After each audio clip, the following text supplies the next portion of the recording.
Rahmatullahi wabarakatuh.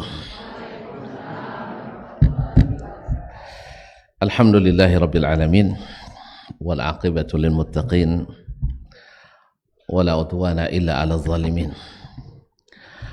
Asyhadu an la ilaha illallah wahdahu la syarika lah waliyus salihin wa khaliqul khalqi ajma'in wa raziquhum wa ma min dabbatin fil ardi illa 'ala Allahi rizquha wa ya'lamu mustaqarraha wa mustawda'aha kullun fi kitabin mubin. Wa asyhadu anna Muhammadan abduhu wa rasuluhu as-sadiqul amin sallallahu alaihi wa ala alihi tayyibin wa azwaji tahirati ummahatil mu'minin wa ashabil kiramil ghurril mayamin wat tabi'ina lahum bi ihsanin ila yaumiddin wa ba'du. Bapak dan ibu-ibu, kaum muslimin dan muslimat, al-hadirin wal hadirat, keluarga besar Rumah Sakit Islam Ibnu Sina Pekanbaru, yang mudah-mudahan senantiasa berikan taufik, diberikan hidayah, inayah dan maunah dari Allah Subhanahu wa taala. Bersyukur sekali kita pada pagi ini, di hari yang mulia ini, kita kembali sama-sama berada di rumahnya ini. Semoga kita menjadi tamu yang berkesan sehingga tak satu pun kita kecuali mendapatkan bingkisan dari Allah yang Maha Kaya, yang Maha Pemurah, Maha Pengampun, Maha Penyayang, Maha Memiliki, Maha Pemberi. Mudah-mudahan Allah beri kita lebih dari apa yang kita harapkan, dikabulkan lebih dari apa yang kita pintakan, karena Allah lebih paham, lebih tahu apa yang terbaik untuk kita. Ma'asyarul muslimin, ma'asyarul muslimat dirahmati Allah, mohon maaf karena terlambat sedikit. Kadang-kadang tuan-tuan kan terlambat juga, jadi ini karena ini juga. Tadi sebenarnya saya ada menolak, tapi dipaksa juga, diajak sarapan oleh jemaah tadi. Ingat juga kalau terlambat sarapan sakit pula perut. Akhirnya ikut juga tadi. Jadi kalau mau denda orang aja, jangan saya, kaum muslimin. Kedua, nampaknya terlambat sedikit aja dan mulai lupa nama saya. Baru tinggal sebentar aja, baru pergi. Semalam baru pulang dari Jakarta, raker selama 4 hari. Terakhir kemarin ada tamu dari Kuwait membicarakan tentang program dakwah. Saya terlanjur mengiyakan jadwal ini, padahal masih puyeng, masih ada. Nah, bos malam sampai masih terasa dalam pesawat badannya. Tapi alhamdulillah, mudah-mudahan berjumpa dengan bapak dan ibu ini, insyaallah kembali netral, insyaallah. Taib, terakhir kita. Nah, terakhir yang kita bicarakan tentang masadir as-sirah, tentang referensi yang autentik dari as-sirah nabawiyah. Taib, kenapa kita mempelajari sirah? Kemarin kan ingin mempelajari kelebihan Nabi alaihi salatu wassalam, kelebihan agama ini. Nah, biasanya seperti kata tamsil Arab, bididdiha tatamayyaz al-ashya'u, dengan mengkomparasikan dua keadaan yang berlawanan akan terlihat keistimewaan sesuatu itu. Artinya apa? Apa sih istimewanya Islam ini yang dibawa oleh Nabi sallallahu alaihi wasallam? Ya, dibanding dengan masa-masa orang dulu sebelum Nabi berdakwah. Kan kita tahu Nabi alaihissalam dan para sahabat, ya sudah kita curi-curi dengar ya, walaupun belum sampai pembahasan ke situ. Nabi kan sampai-sampai dilaknat oleh pamannya sendiri,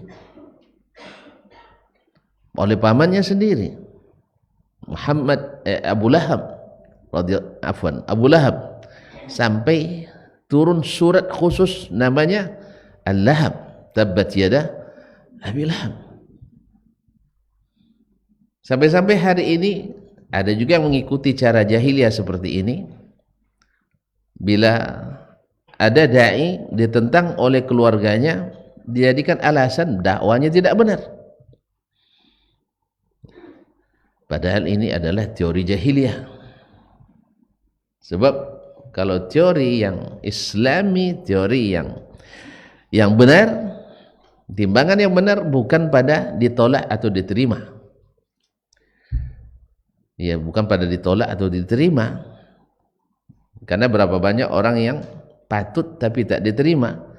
Ada yang tidak patut tapi diterima. Kalau bahasa pepatah kampung kita, hilang patut dekat 7 itu banyak. Hilang patut dekat 7.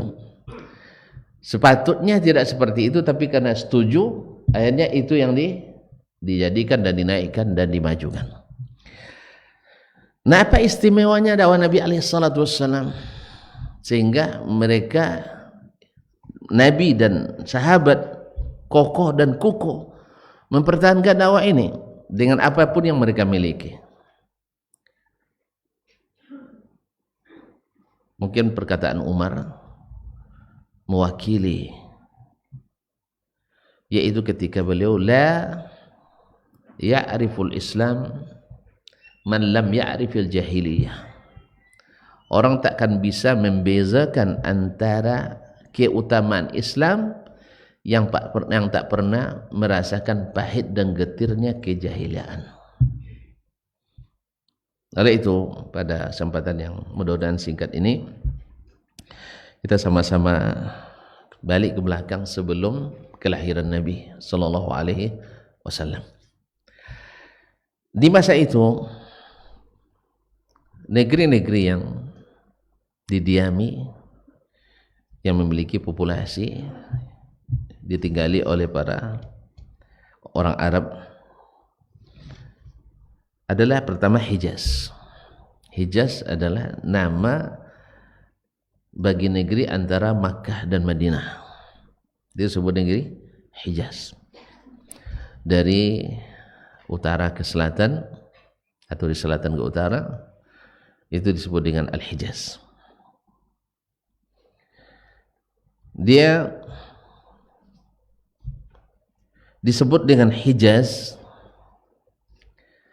karena Hijaz itu artinya adalah terlindung atau tertahan, karena dia berada terlindung di antara Tihamah yang ada di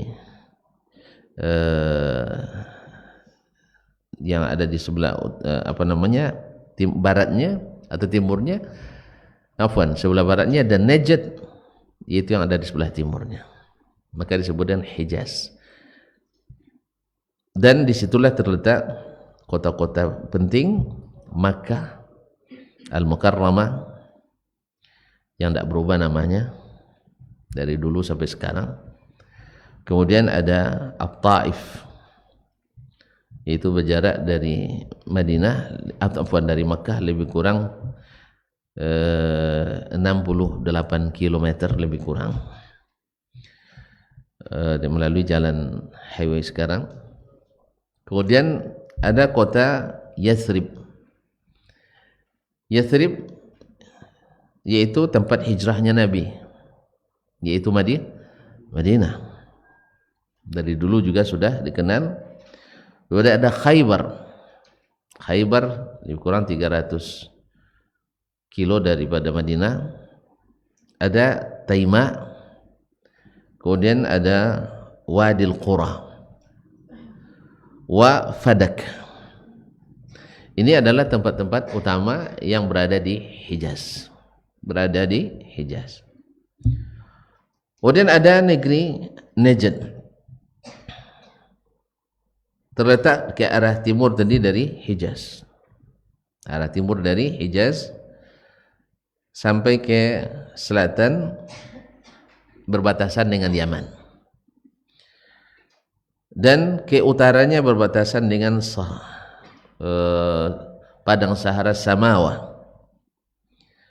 sampai perkampungan pinggiran Syam, ke timur sampai berbatasan dengan Bahrain sekarang, wa mantiqat Al-Ahsa. Mantiqat Al-Ahsa. Al-Ahsa itu sekarang dikenal dengan banyak perkebunan kurmanya juga di Ahsa. Nah, ini termasuk juga daerah yang banyak ditinggali pada masa itu. Kemudian Al-Arud disebut juga dengan Al-Yamamah.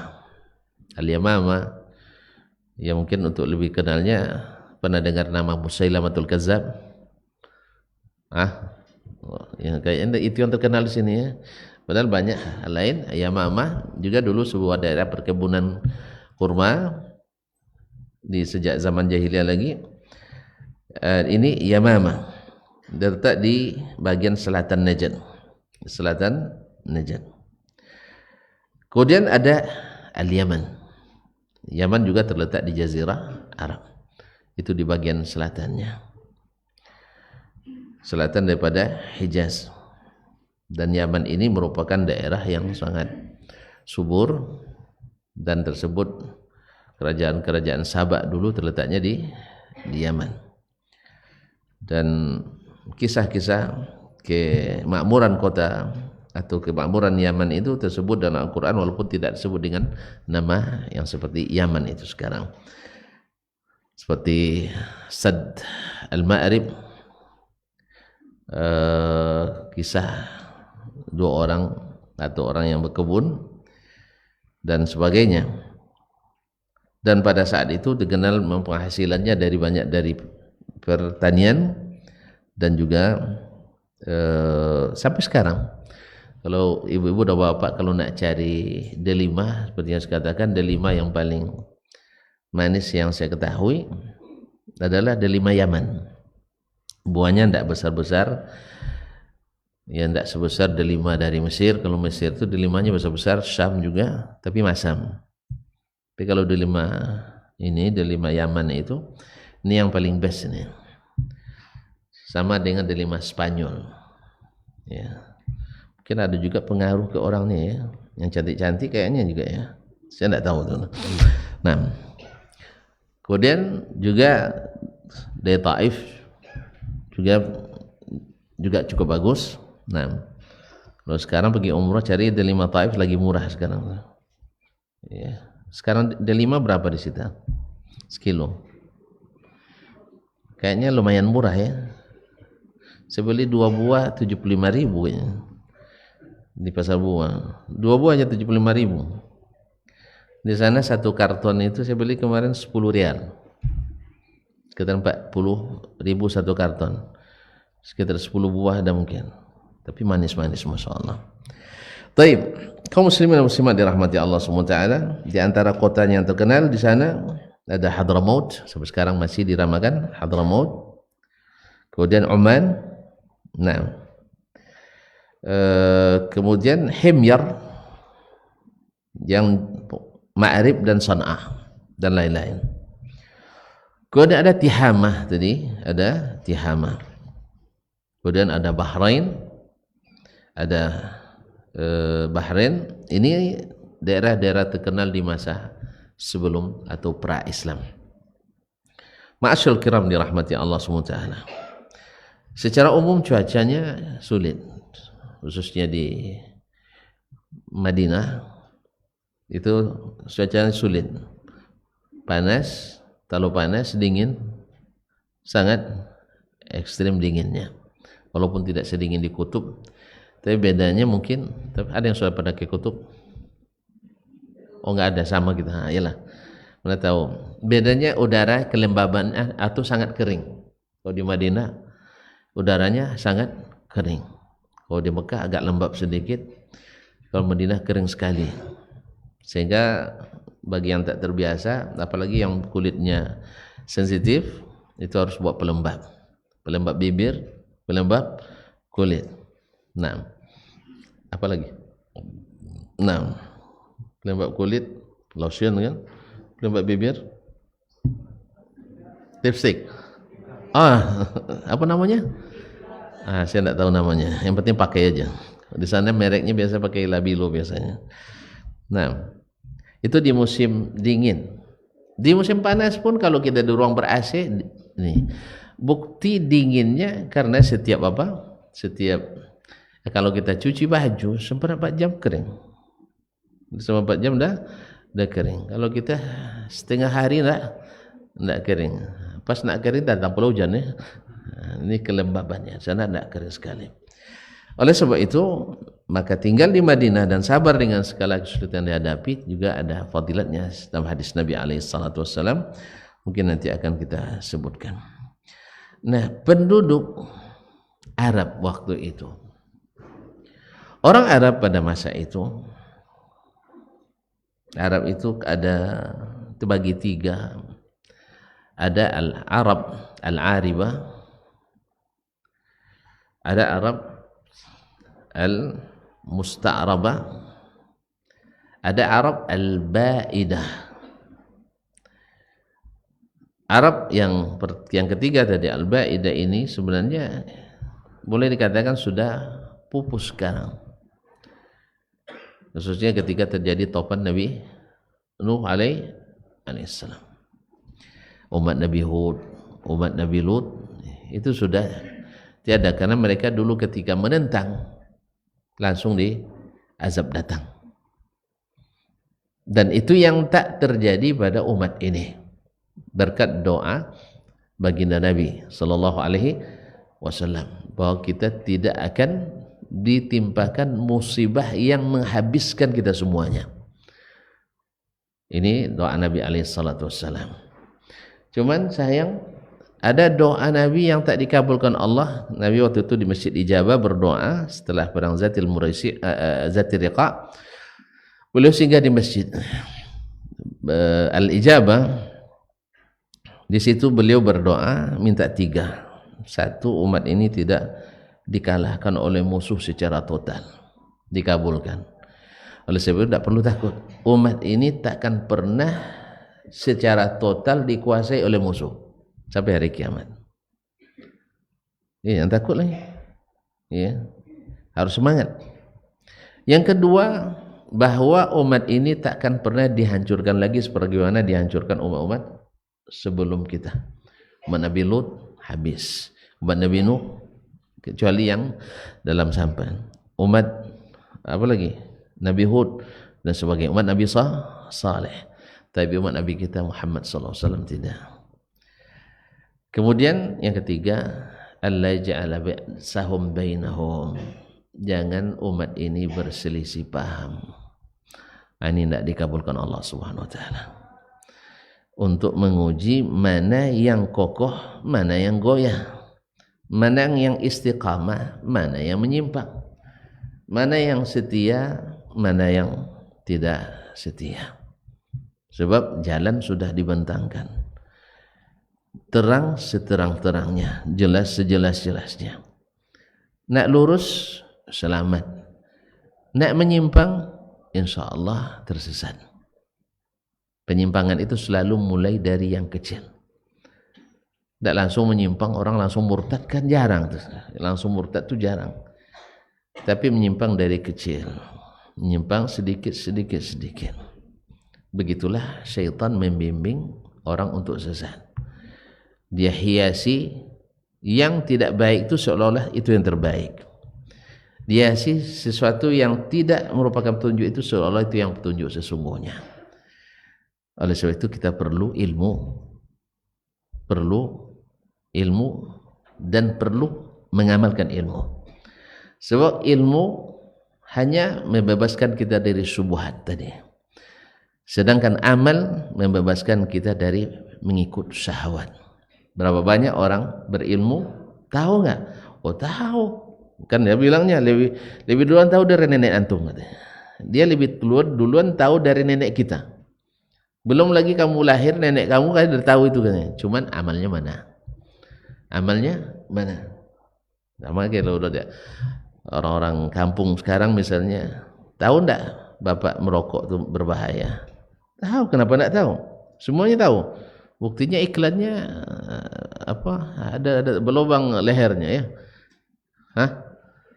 Kemudian tulisannya lagi. Bagi yang tak pandai baca ada gambarnya. Bagi yang pandai baca ada tulisannya. Merokok? Hah? Nah, itu yang dulu tuh. Sekarang dah jelas-jelas sekarang. Rokok dapat membunuhmu. Masya Allah. Kalau ada orang yang membunuh, nak bunuh kita ngumpet atau pamer-pamer diri? Pasti lari. Nah, rokok pembunuh. Tapi tahu. Kebanyakan merokok apa tidak? Yang di sini tanya pasti itu kebanyakan tidak. Apalagi paling banyak ibu-ibu pula. Paling banyak. Nah, kebanyakan umat ini perokok. Bahkan kalau dia absen sekarang kebanyakan ustadz perokok karena tidak berilmu atau karena nafsu? Karena nafsu. Makanya ilmu perlu kekuatan amal. Sebab ilmu tanpa kekuatan amal, insyaallah kita akan berubah dari satu kepentingan ke kepentingan lainnya. Akan berubah dari satu kepentingan kepada kepentingan lainnya. Karena kepentingan tak pernah selesai. Tapi kalau biasa mengamalkan ilmu, di posisi manapun diletakkan, Anda tidak berubah. Orang tahu bahwa menipu itu jahat, diletakkan posisi apapun, dia tidak akan menipu. Tapi kalau orang yang tak mengamalkan ilmunya, tinggal menunggu kesempatan. Kadang mengambil kesempatan dalam kesempitan. Maka diperlukan kekuatan itu. Baiklah kaum muslimin dan muslimat dirahmati Allah SWT. Nah, dulu orang Arab jahiliyah, Arab terbagi tiga tadi, al-aribah. Yang kedua al-aribah, yaitu yang asli. Kalau yang sudah hilang tadi al-ba'idah sudah selesai. Dan al-arabul aribah, itu dari keturunan Nabi Ismail alaihissalam. Ismail bin Ibrahim alaihissalam. Nah, kemudian al-arab al-musta'rabah. Al-aribah itu dari keturunan anak Nabi Nuh alaihissalam yang dulu selamat. Keturunan anak-anak yang selamat dalam kapal Nabi Nuh alaihissalam. Kemudian al-arabul musta'rabah. Arab al-musta'rabah itu adalah keturunan Nabi Ismail bin Ibrahim alaihissalam. Nah, yang di Mekah itu, itulah mereka dari Bani Adnan yang merupakan keturunan Nabi Ismail. Kemudian bergabung dengan mereka keturunan Bani Qahtan. Yang singkatnya adalah Jazirah Arab. Dinamakan Jazirah Arab karena memang ditinggali oleh orang-orang Arab, baik Arab yang al-aribah maupun Arab al-musta'rabah. Ma'asyarul kiram dirahmati Allah Subhanahu wa taala. Nah, singkat cerita, dari zaman Nabi Ismail alaihissalam, lebih kurang 1200 tahun lebih kurang, sampai ke zaman Nabi alaihissalatu wassalam, ya, Makkah seperti yang dalam kisah disebutkan bahwa ketika Nabi Ibrahim alaihissalam diberikan anak, buah apa istilahnya, buah hati, cenderamata, ya. Nah, Allah uji lagi beliau dengan ujian berat. Baru dapat anak setelah umur 80 tahun. Dapat anak, coba bayangkan bagaimana kegembiraannya dan sayangnya. Lalu Allah Maha tahu isi hati Ibrahim, tapi perlu pembuktian, ya, perlu ujian. Yang namanya cinta itu perlu pembuktian. Maka Ibrahim diuji untuk mengantarkan istrinya dan anak bayinya kemana? Rabbi inni askantu min dzurriyyati biwadin ghairi dzi zar'in inda baitikal muharram. Ya Allah, aku tempat tinggalkan anakku, keturunanku di negeri yang tak berpenghuni. Di mana? Inda baitikal muharram, di sisi Baitullah yang diharamkan atau yang dihormati. Subhanallah, Ka'bah sudah ada waktu itu? Belum. Karena sudah tertimbun dan runtuh dimakan zaman waktu itu. Kemudian dibangun kembali oleh Nabi Ibrahim nanti dan Ismail alaihissalam. Tapi apa gunanya? Rabbana liyuqimus shalah. Subhanallah. Lihat kaum muslimin pentingnya salat, ya. Kenapa diletakkan di situ? Untuk supaya menjadi orang terkenal, supaya menjadi orang hebat pemimpin dunia? Enggak. Tapi adalah untuk mendirikan salat. Karena faktor terkuat kita bisa berkuasa dengan kuat adalah dengan mendirikan salat. Maka merugi orang-orang yang dah mendirikan salat. Makanya sebagian pemimpin supaya kuat dan banyak suaranya menjelang pemilu rajin salat. Ya, andainya dia berterusan ini bagus sebenarnya. Tapi pas pemilu saja. Pas pemilu pakai jubah, pakai sal, pakai peci haji. Habis itu nanti dah menang, tinggal lagi isu kadrunnya. Allah musta'an. Kaum muslimin dan muslimat dirahmati Allah SWT. Alladzina immakkannahum fil ardi aqamus salah. Orang yang bila kami berikan kuasa di atas permukaan bumi, mereka mendirikan salat. Maka Nabi kita sallallahu alaihi wasallam menjadi pemimpin terhebat karena beliau yang paling hebat dalam salatnya. Jadilah dia pemimpin yang paling hebat. Rabbana liyuqimus salah. Ya Rabb, supaya mereka mendirikan salat. Ma'asyar kiram. Nah, dari keturunan Ibrahim diuji lulus lagi. Seperti yang sudah sering kita bahas dalam masalah ini. Nah, dari keturunan inilah Ismail besar, dan ketika itu Hajar menemukan Zamzam dengan izin Allah tabaraka wa taala. Dan orang Arab pasti mencari sumber-sumber air. Makanya mereka adalah orang berpindah-pindah karena gersangnya padang Sahara. Akhirnya ketika mereka sampai lewat di Mekah Bani Jurhum lewat di Mekah, dilihatnya Hajar dengan anaknya yang masih bayi memiliki sumber air. Mereka minta izin untuk ikut tinggal di situ. Karena penemu pertamanya adalah Hajar dengan putranya Ismail alaihi wassalam. Akhirnya si Nabi Ismail alaihissalam yang kecil tumbuh besar, akhirnya pun menikah dengan salah seorang dari Bani Jurhum tadi, yang merupakan neneknya orang Arab al-Musta'rabah. Dari situlah lahir keturunan Bani Adnan. Kemudian dari Adnan lahir Quraisy. Quraisy itu nama datuknya. Dari Quraisy lahir Hashim, nanti ke bawahnya. Dari Bani Hashim lahir Abdullah, ayah baginda Rasulullah SAW, dan di situ lahirlah manusia termulia Muhammad sallallahu alaihi wasallam. Kaum muslimin dan muslimat dirahmati Allah. Nah, orang Arab tadi juga terbagi kepada yang berbagai kabilah, ada Mudhar, ada Rabi'ah, ada Khuza'ah, ada Makhzum dan sebagainya. Tapi induknya ke Quraisy. Induknya adalah Quraisy. Dan Quraisy terkenal dengan kefasihan berbahasanya dibanding dengan bani yang lain seperti Qahtan. Walaupun mereka Arab, tapi Quraisy istimewa. Oleh sebab itu datang kaidah dari sebagian ulama bahasa Arab, iza ikhtalafan nasu fal-lughatu li Quraisy. Apabila orang berbeda, berikhtilaf dalam bahasa Arab, maka yang menjadi referensi utama bahasa Arabnya orang Quraisy. Orang Quraisy, karena mereka yang paling menjaga bahasa Arab.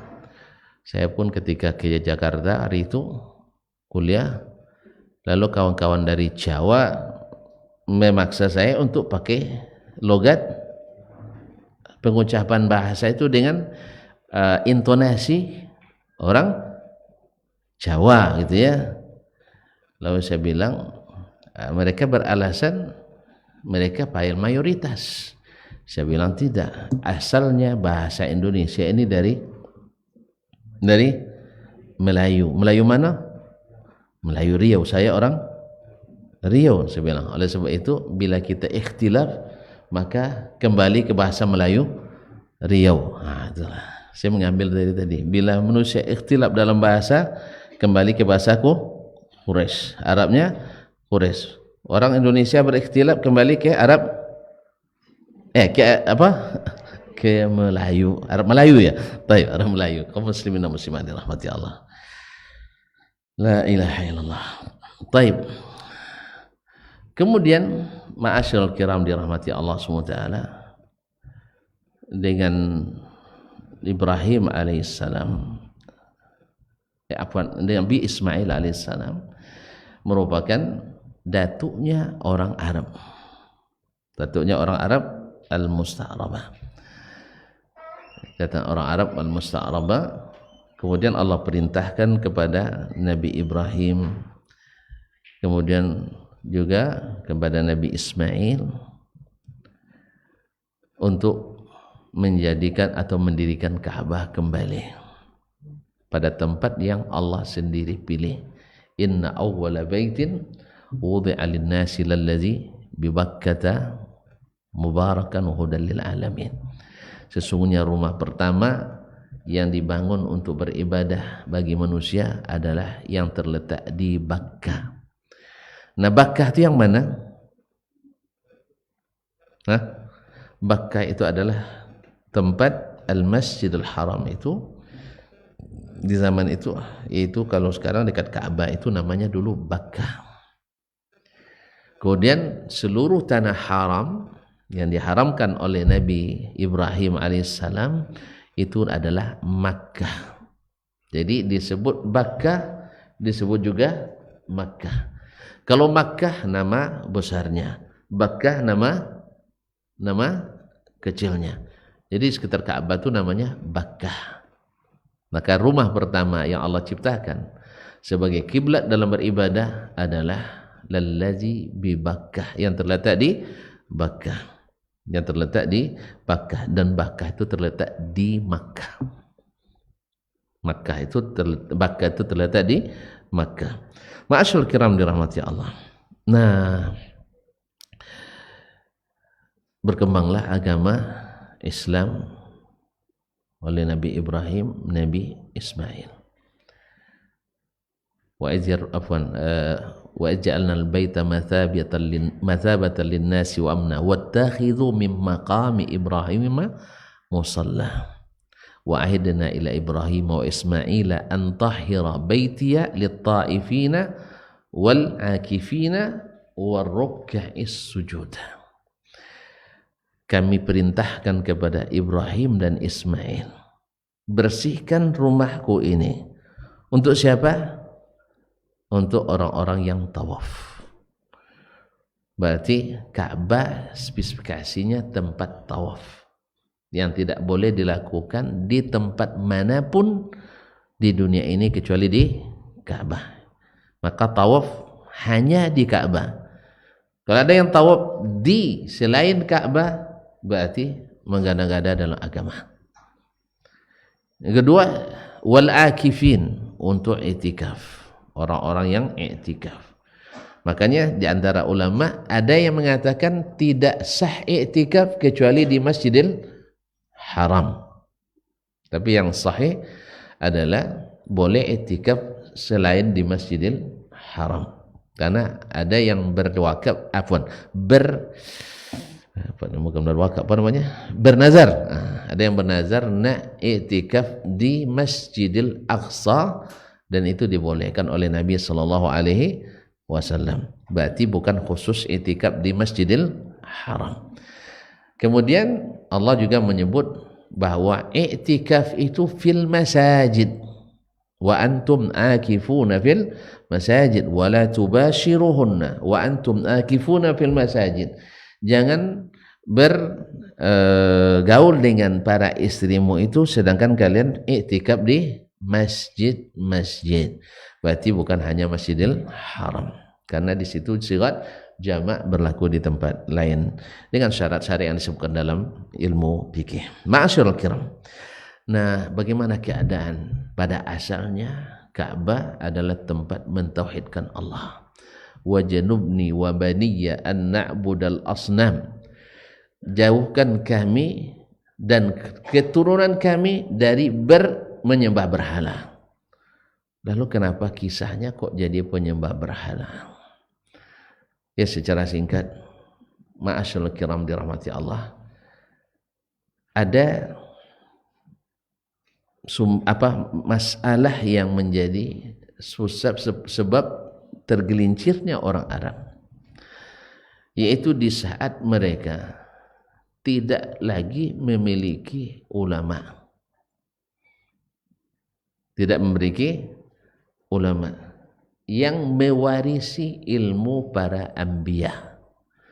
Ulama adalah yang mewarisi ilmu para nabi. Kalau sudah tidak ada ulama, yang lahir adalah kalau ulama enggak ada, yang lahir adalah para tokoh dan pemikir. Para tokoh dan pemikir. Akhirnya karena ulama enggak ada, kecenderungan beragama itu selalu ada. Sebab Allah sudah katakan wa aqim wajhaka lid-dini hanifan fitratallah allati fatara an-nasa 'alaiha. Secara fitrah manusia butuh agama. Secara fitrah manusia butuh agama. Karena orang yang tidak beragama tak tahu jalan hidupnya. Oleh itu Allah utus para nabi dan rasul. Tapi ada masanya Allah tak mengutus nabi dan rasul sampai datang nabi selanjutnya. Seperti antara Nabi Adam dengan Nabi Nuh alaihissalam, berapa tahun jaraknya? Hanya 2000 tahun. Ya seperti kata Mbak Abbas, kan dekat 2000 tahun mereka. Ya kan umur Nabi Nuh kan 1000 tahun, berarti umurnya 1000 berarti kan setengah masa. Jadi kaum muslimin dan muslimat rahimati Allah. Awalnya mereka adalah bersama agama Islam, mengikut Nabi Adam alaihissalam. Lama kelamaan kita kaum muslimin sebenarnya tidak susah untuk buktikannya. Kita kalau sempat tidak pernah ngaji, sekali tidak hadir nak 2 kali, 3 kali aman, 4 kali tidak ada absen aman, tidak ngaji sama sekali. Kalau tidak ngaji sama sekali, awak ingin juga berbuat agama, beramal, apa yang kita lakukan? Kalau tidak belajar ilmu, awak nak solat juga. Nah, gimana kita solat? Awak tidak pandai, tapi supaya dikira juga pandai. Gimana caranya? Ya nyontek. Nengok orang lain solat. Yang kita tengok pasti yang paling terbanyak. Dan terbanyak rupanya masing saling tengok. Saling tengok. Ini nengok ini nengok ini. Akhirnya terakumulasi cara solat dari cara yang kadang-kadang tidak berdasarkan ilmu. Pergi umroh misalnya, diajak oleh tawifnya jalan-jalan ke Jabal Rahmah. Nampak di sana banyak nama orang, ada Siti Rahmah di situ. Kan ada nama tulisan Siti Rahmah, bukan Siti Rahmah di sini, bukan? Ada Siti Rahmah sini? Ada, maaf. Ada tulisan misalnya Susila misalnya. Kan ada Susila Wati. Ada? Oh, ada juga, astagfirullah. Gimana lagi apa nama yang tidak ada di sini misalnya? Ada Dasman lah, Dasman biasa yang kenal. Ada tulisan di situ Dasman 2016 misal. Lalu mau lagi bertanya lagi ke kawan, apa maknanya ustaz kita nih, katanya kan? Ustaz kita. Yang lain yang ditanya sebenarnya enggak tahu. Cuman malu bilang enggak tahu, soalnya sudah 3 kali ini haji. Akhirnya dia bilang, ini Ustaz Dasman dulu pas 2016 nak ingin nikah nih. Nah, jadi tulis nama di sini supaya dapat jodoh. Nah. Oh gitu ya. Akhirnya tanya lagi jemaah lain, iya anak saya dulu kemarin tidak laku-laku, saya buat nama di situ. Laku katanya. Subhanallah, akhirnya berkembang pula kalau nak jodoh dapat, kirim surat ke Jabal Rahmah. Akhirnya pesan itu berantai kemana-mana. Ya, Akhirnya orang hanya berdasarkan pengalaman empiris atau perkiraan halusinasi diperkirakan. Inilah yang membuat jahiliyahnya umat pada masa itu. Yang dulu dijadikan untuk membersihkan tauhid, membersihkan agama dari syirik menjadi tauhid, sekarang menjadi sarang syirik. Apa sebab? Ulamanya sudah terputus. Oleh sebab itu kaum muslimin dan muslimat dirahmati Allah, jahiliyah itu bukan lahir dari kebodohan berpikir, tidak. Bukan karena orang-orang tidak cerdas. Coba antum lihat, yang banyak jadi pemahaman liberal hari ini, orang ber-IQ tinggi atau ber-IQ rendah? Ber-IQ tinggi. Tapi menjadi pembela kesesatan liberalisme. Berapa banyak orang yang menjadi pembela paham Syiah sekarang? Orang-orang rendahan IQ-nya orang tinggi-tinggi. Orang tinggi-tinggi. Apa sebab? Karena dia tidak berilmu atau pengikut hawa nafsu. Lemah di amal, lemah di ilmu. Oleh sebab itu sering saya ulang-ulang, orang cerdas belum tentu berilmu kalau dia tidak belajar ilmu. Oleh sebab itu jangan andalkan saya cerdas, saya tidak ikut ngaji. Tidak. Orang cerdas nanti lalu membuat amalan, amalannya jadi jahiliyah. Dia meyakini suatu keyakinan tanpa ilmu, keyakinan jahiliyah. Oleh sebab itu ketika berdasarkan pemikiran, ada orang memfatwakan bahwa daripada lebih baik, lebih baik. Apa contohnya? Dulu orang memberi tumbal untuk bangun jembatan misalnya, itu anak gadis atau wanita hamil tua. Itu sampai saya masih tua dulu, ya masih kecil-kecil dulu kan. Iya masih tua dulu. Nah, sering mendengar cerita itu dari nenek-nenek. Sehingga masyhur pula ada istilah orang selong. Tidak pernah dengar lagi. Tentuan kan sudah perempuan ini sudah generasi milenial semua. Iya kan? Kami ada orang selong. Orang selong itu tukang potong kepala. Nah, untuk jadi sema menyema bangunan dan jembatan. Nah, di zaman ini karena hukum sudah mulai menguat, supremasi hukum, tidak bisa sembarangan untuk mengorbankan orang. Dulu kan pakai sistem dukun aja kan. Nah, sekarang tidak, sekarang sistem hukum. Akhirnya berbahaya, akhirnya dirubah menjadi kepala kerbau. Dikasih dagingnya rugi pula. Akhirnya dikasih kepalanya. Oleh sebagian menganggap berkorban atau menyema, menumbal kepada syaitan, jin di suatu tempat dengan kepala kerbau enggak apa-apa. Alasannya apa? Daripada menumbal dengan gadis atau dengan wanita yang hamil tua, lebih baik kepala kerbau. Ini berdasarkan dalil atau berdasarkan pikiran? Pikiran. Padahal dalam hadis disebutkan ada orang masuk surga gara-gara seekor lalat, dan masuk neraka kekal di dalamnya gara-gara seekor lalat. Walaupun riwayatnya diperselisihkan ulama. Nah, apa cerita? Ada dua orang muslim berjalan melewati suatu kerajaan syirik. Siapa yang masuk ke dalam kota itu, di gerbang kota ada berhala. Siapapun yang masuk supaya selamat wajib mengorbankan sesuatu untuk berhala itu.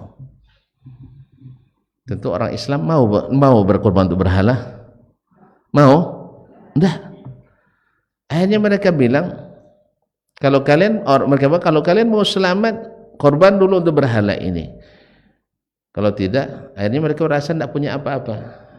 Lalu yang mereka katakan, walau seekor lalat, yang satu tetap tidak tetap tidak mau Karena itu syirik sekecil apapun dosanya lebih besar dari seisi bumi.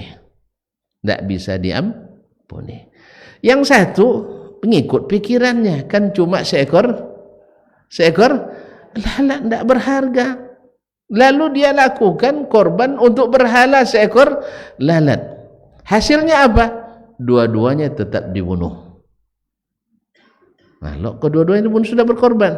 Yang satu dibunuh karena ngeyel, tak mau berkorban untuk berhala orang itu. Yang satu patuh berkorban cuma dengan seekor lalat, pelecehan terhadap Tuhan mereka. Dua-duanya dibunuh. Yang satu yang berkorban kekal di neraka, yang dibunuh yang tidak mau berkorban untuk berhala kekal di surga. Jadi kalau ikut pikiran, ini hasilnya jahiliyah. Tapi kalau ikut ilmu, ini hasilnya masuk surga. Jadi kaum muslimin dan muslimat, semua sebab kejahiliaan adalah karena mengikut pikiran, tidak mengikuti ilmu. Masuk akal sih, masuk akal sih, ya masuk akal. Memang agama itu akal-akalan. Sesatnya orang sesat di masa jahiliyah karena ikut akal-akalan, bukan karena ikut dalil Al-Quran. Masa Nabi memasukkan orang ke neraka gara-gara ini? Bukan Nabi yang masukkan, Allah. Nabi hanya menyampaikan. Oh, antum jadi panitia neraka dan surga? Bukan. Kita disuruh pula oleh Nabi menyampaikan walaupun satu ayat. Memang redaksinya dari Nabi.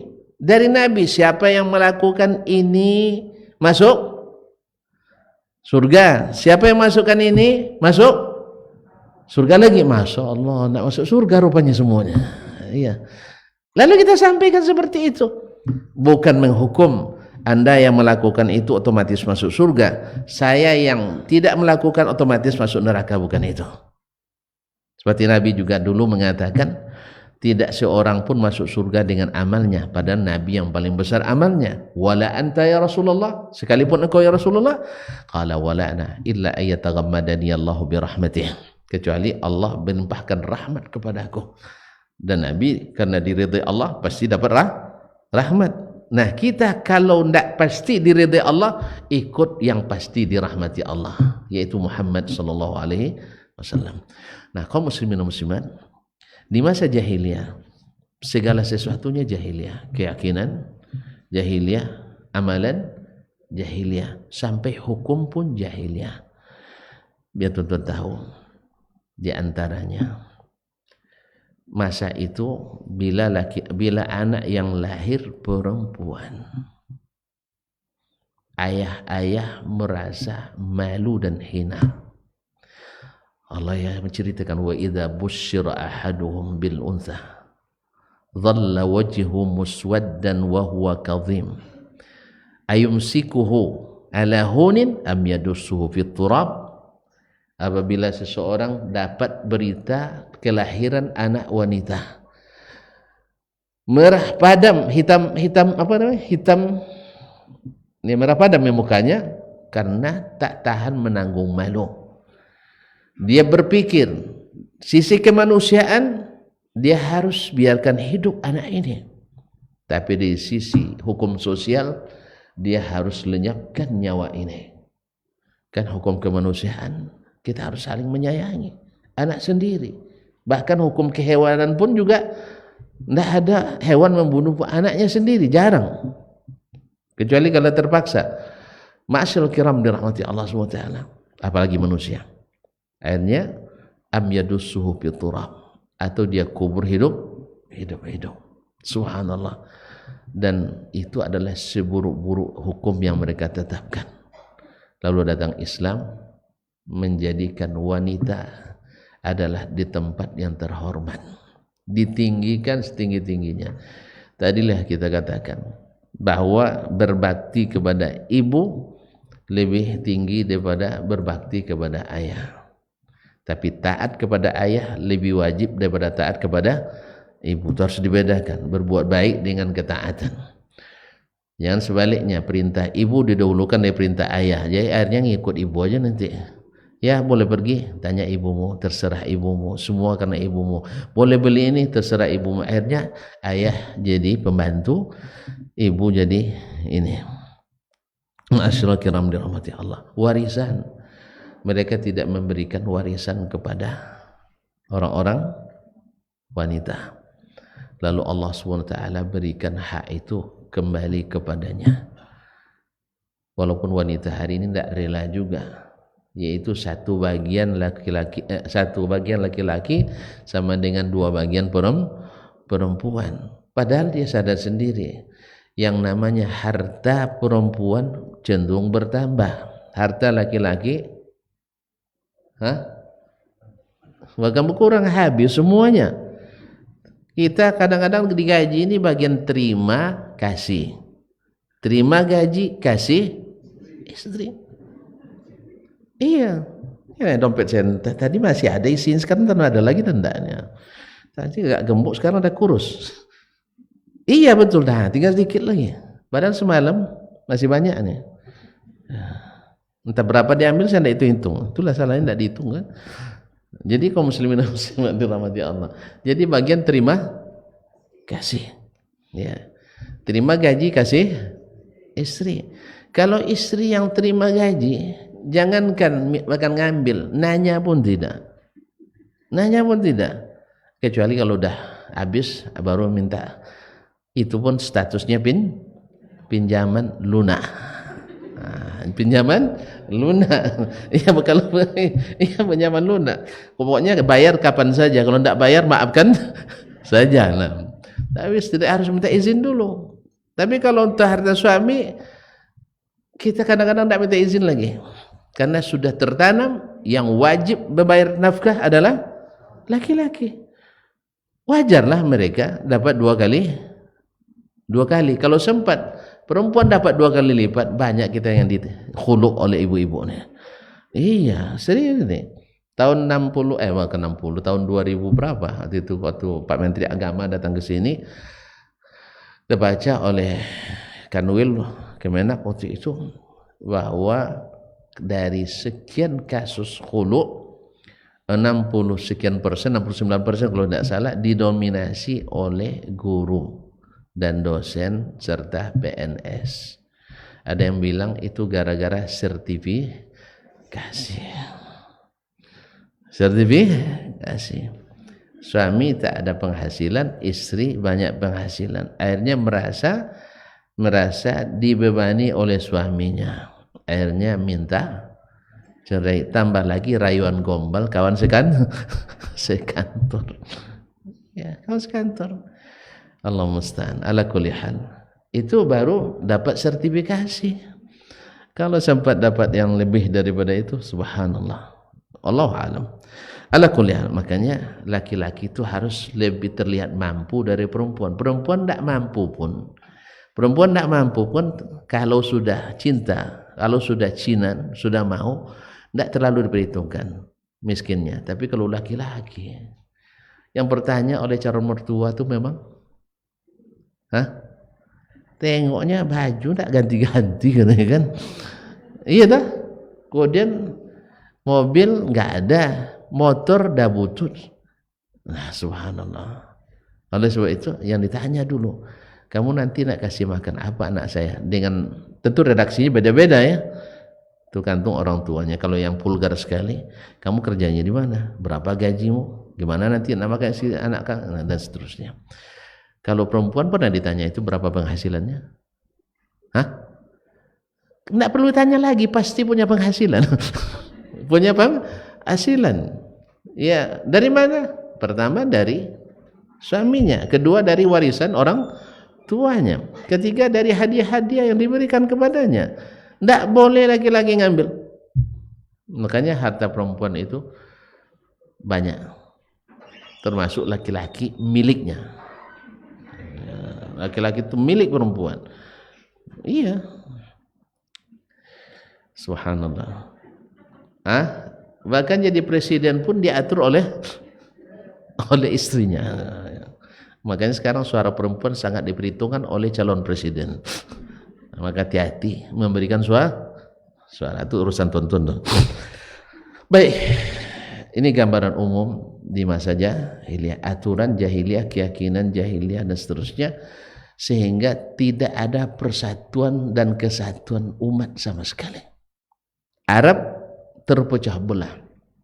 Allah gambarkan wa kuntum wazkuru ni'matallahi 'alaikum iz kuntum a'da'an fa'alafa baina qulubikum fa asbahtum bi ni'matihi ikhwana. Dulu kalian saling bermusuhan, lalu Allah jinakkan hati kalian sehingga kalian menjadi seperti bersaudara. Ini keadaan singkat tentang masa jahiliyah. Nah, lalu datang Islam yang nanti akan kita bahas dalam kajian-kajian ini.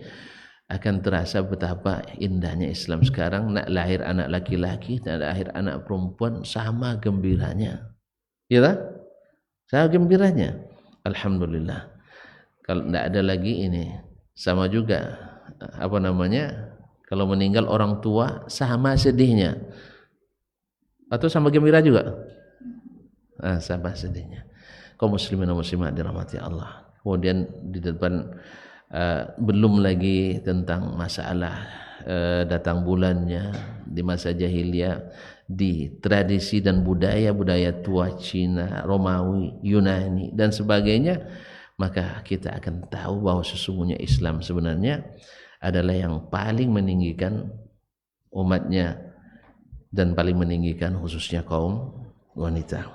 Oleh itu, mudah-mudahan Allah SWT mudahkan kita untuk pertemuan selanjutnya. Dari situ akan kita paham betapa sesungguhnya Islam benar-benar adalah rahmatan lil alamin. Wallahu taala alam wa sallallahu ala nabiyyina Muhammadin wasallam. Kayaknya enggak ada pertanyaan. Kamu belum selesai juga. Dah, dosa dulu ya. Tuan-tuan dan puan capek. Saya penat. Jadi kita selesaikan sampai di sini. Wallahu taala alam wa sallallahu ala nabiyyina Muhammadin wasallam. Subhanakallah bihamdik, asyhadu an la ilaha illa anta astaghfiruka wa atubu ilaik. Wassalamualaikum warahmatullahi wabarakatuh.